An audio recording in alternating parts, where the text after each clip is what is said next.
Il-Viċi Kap tal-Partit Nazzjonalista Robert Arrigo ġaba bitqila biex jgħid jekk għandux fiduċja fil-Kap Nazzjonalista Adrian Delija. Arrigo, wieħed minn dawk b'karigi għoljin fit-tmexxija tal-Partit Nazzjonalista, staqsejnieh b'mod dirett dwar jekk għandux fiduċja f'Delija. Meta ċempilnilu ednilu li qed nirrekordjawh.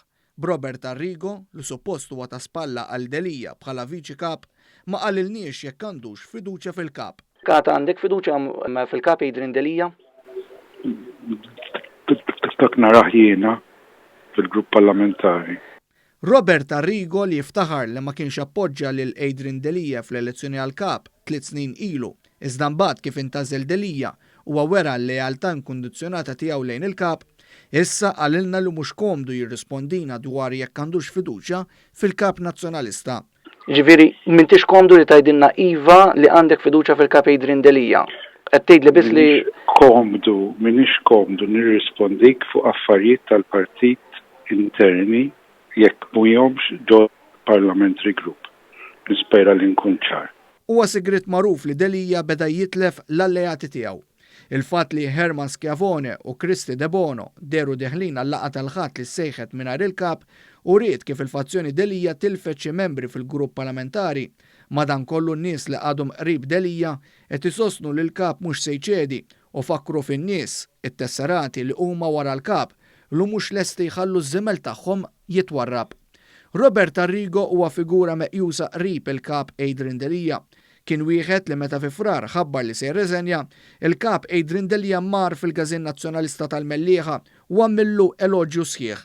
Arrigo stess meta kien qal se jirreżenja kien iddikjara li d-deputati nazzjonalisti tal-fazzjoni Busuttil spiċċaw kisru partit għax ridu jkeċċu lil Adrian Delija minn kap tal-Partit Nazzjonalista.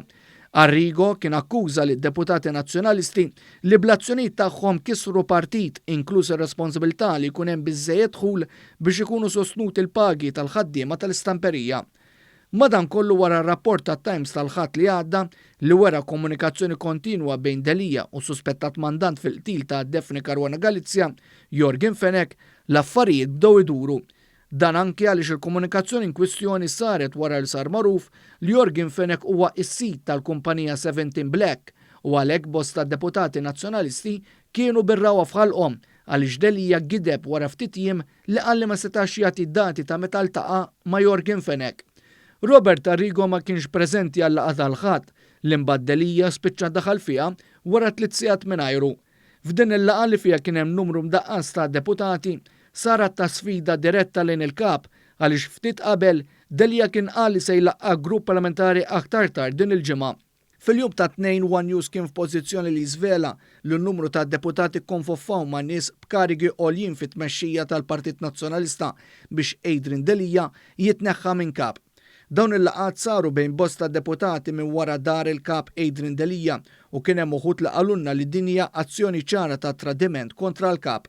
One News żvela wkoll li d-deputati diġà għandhom isem ta' min jieħu post Adrian Delija u dan huwa wieħed minn fost il-membri parlamentari nazzjonalisti.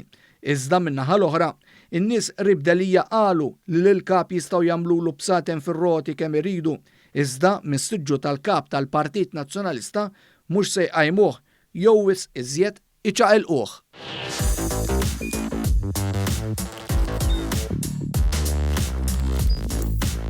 Idħol fuq one.com.mt u hemmhekk tista' tara l-programmi kollha li jxandru fuq One permezz ta' One Play.